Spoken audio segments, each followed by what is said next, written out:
December roadmap. It's that time of the month. Actually, I'm quite late on this. It was about a week or so ago. um, but it has released. So we'll have a look at it. There's some interesting things, some not so interesting things. Let's go straight in. So this is the official graphic. You can pause the video now if you want to have a look. First thing that has already released, it's the Centro Class 323, which comes with Stabling Light, new rain effects, Hunslet the Teddy Bear, and 5 new scenarios.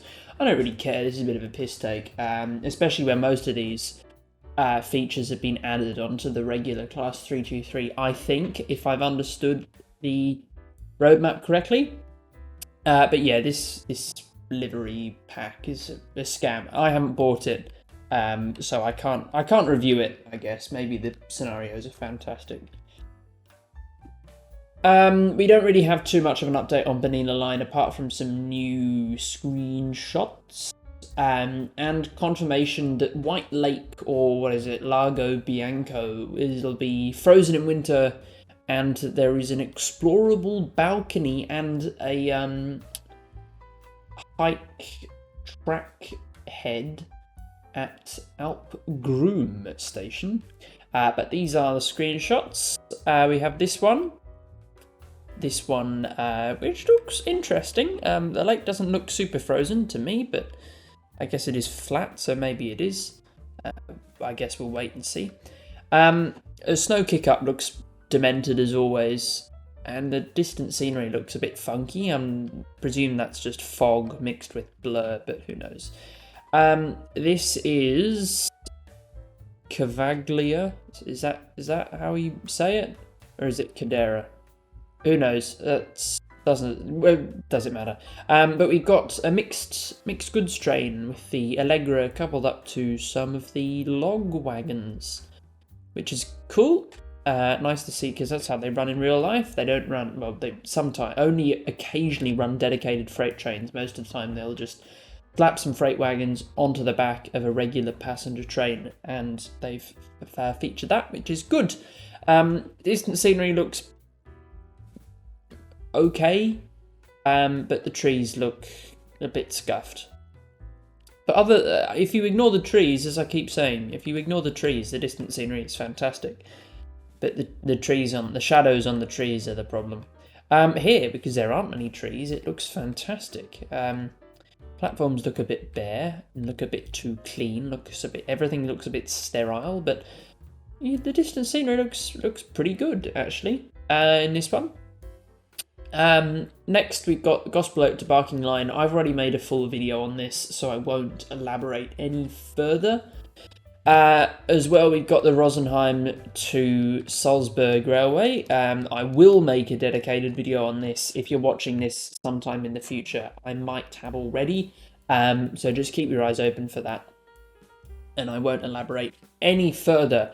Next, we have Simtrack's next pack. Thankfully, more engaging than a single livery.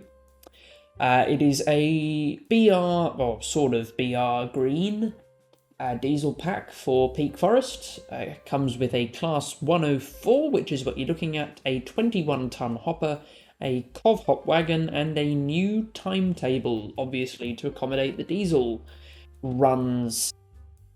I should assume this is why Dovetail didn't have any BR green layers at launch, because they want you to buy this instead, which, you know, it's a new sort of first-gen diesel, first-gen DMU. I'm not opposed to that. You know, more DMUs, the better. You can layer onto West Somerset, which has a very nice-looking timetable coming soon, and you'll see that in a moment. But yeah, not entirely opposed to this. I'll probably pick this one up. Winter Core Update Part 1, which has already released. This is the boring bit for a little bit. Got hard bug fixes and quality of life fixes, especially to the track monitor. Free roam bug fixes regarding portals. Scenario planner portal bug fixes. Sorry, the free roam bug fixes were for things not moving. Class 801 has had the diesel sound on AI trains removed. only took them several months. On 60103, the AWS volume has been increased, again only took several months. The OBB 4024 has had some cab indicator light and CIFAR bug fixes that have been, again, complained about since launch. The 323 has had various quality of life improvements following the release of the Centro pack. The rain in tunnels and in other underground areas glitch has been fixed. Only took years to patch that one. Substitution fixes, I don't know how much I trust this, considering every claim substitution fix Dovetail have come up with in the last few years has made substitution almost always objectively worse.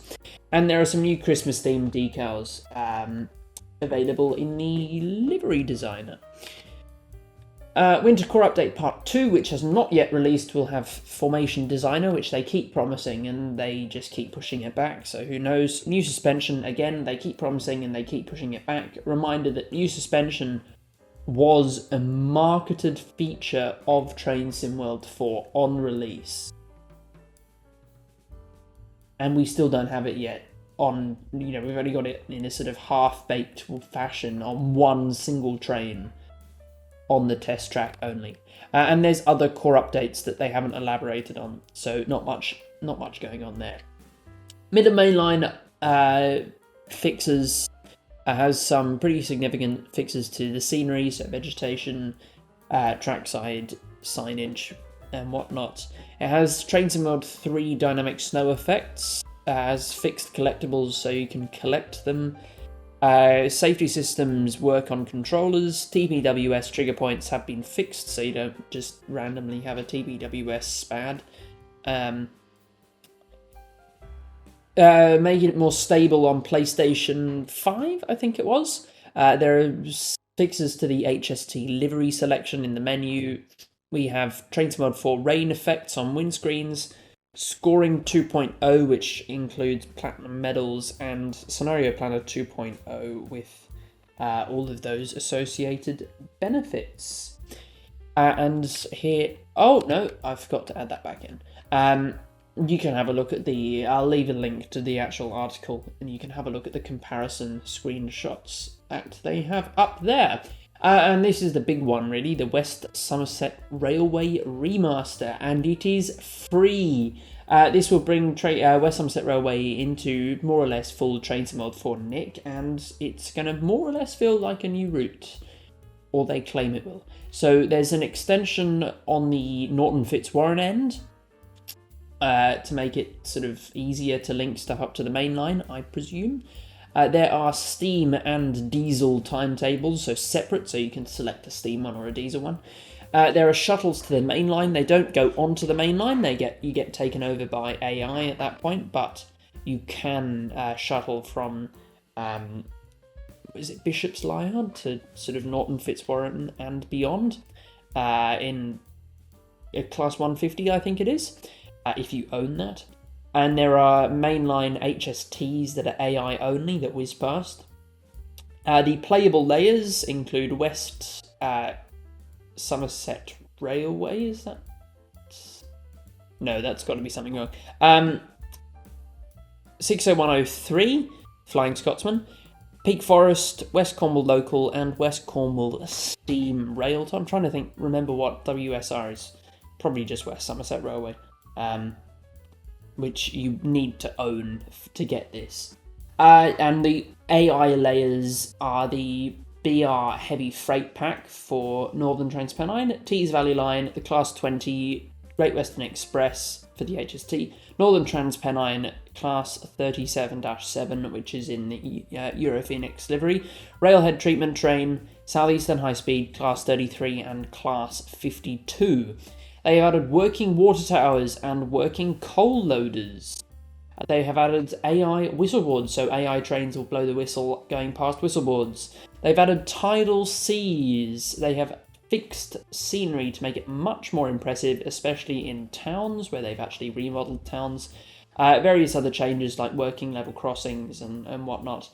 And Watchet Harbour is explorable. You can walk along the seawall. And here are the many screenshots. Got a LMS Jubilee 6p. And another one. And a 150. HST on the main line. A water tower. Class 33. Whistleboard.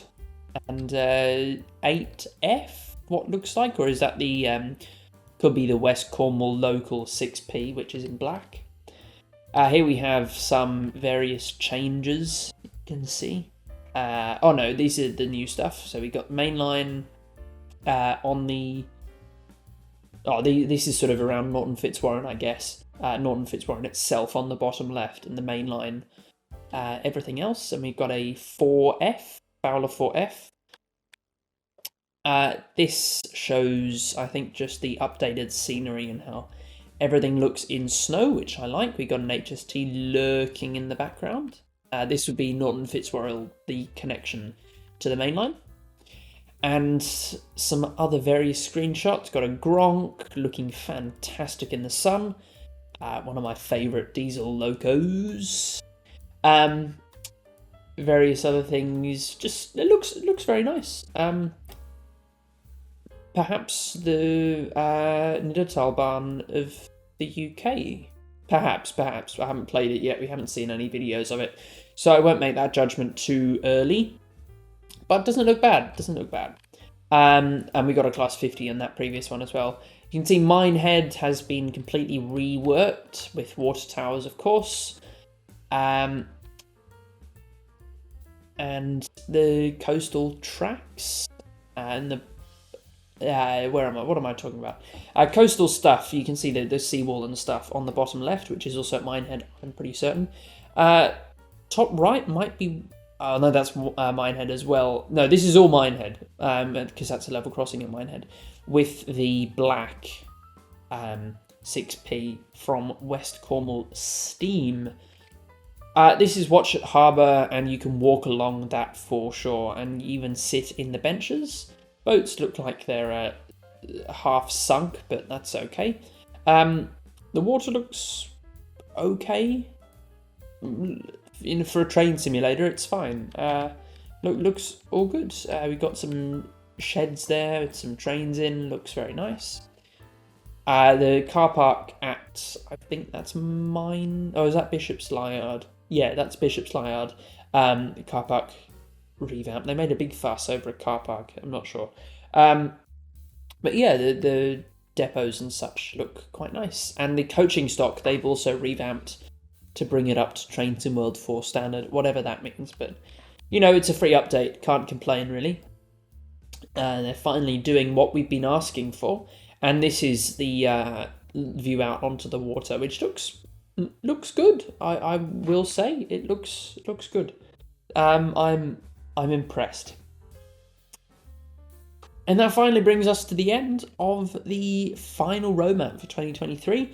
Again, I'll make videos on Rosenheim to Salzburg, and there were some other Bernina line screenshots that I will probably have a look at in a separate video. Otherwise, enjoy your Boxing Day. Coming to the end of the year, I'm thinking of making some real life railway recap kind of things. What happened in 2023 on the sort of Australian railway scene. If you'd like to see that, let me know. Have a fantastic day, fantastic Boxing Day. I'll see you next time. Goodbye.